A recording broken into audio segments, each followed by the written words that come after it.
ન્યૂઝમાં આપનું સ્વાગત છે। ડભોઈ સરિતા ફાટક રેલવે ઓવરબ્રિજ પુનઃ વિવાદે ચડ્યો। તંત્ર દ્વારા તાજેતરમાં જ રિપેરિંગ માટે 7 દિવસ માટે બ્રિજ બંધ કર્યો હતો। 7 દિવસ રિપેરિંગના લીધા બાદ બ્રિજ પર ગાબડા પડ્યા।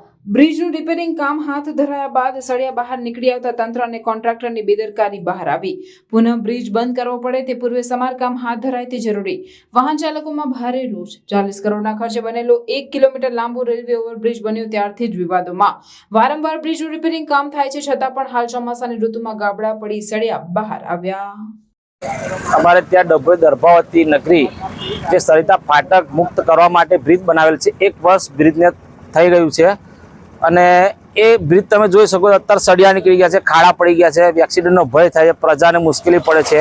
પ્લસ બીજું કે અમારા દર્ભાવતી ડભોઈના ધારાસભ્ય શૈલેષભાઈ મહેતાએ પણ રિપોર્ટ આપ્યો છે, એનું પણ કઈ હજુ અધિકારીએ પરિણામ આપ્યું નથી।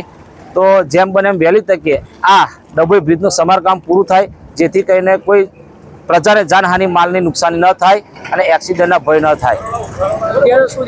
અત્યારે એકલા ખાડા ને સળિયા દેખાય, તમે લાઈવ જોઈ શકો છો। આ બધા ખાડા જોઈ લો, આ બાજુ જોઈ લો, બંને દિશામાં ખાડા દેખાય છે। તો અહીંયા એક્સિડન્ટનો ભય છે, રિક્ષા પલટી ખાઈ જાય, બાઇકવાળા પલટી ખાઈ જાય, પડી જાય તો એનો જીવના જોખમ, જે જીવ જોખમમાં મુકાય છે એનો જવાબદાર કોણ? આ જે બ્રિજ બનાવ્યો છે એ જ જવાબદાર ગણાય। તો શું જેને કંઈ નુકસાન થશે, હાથ ભાગશે, પગ ભાગશે, કોઈકનું મૃત્યુ થશે।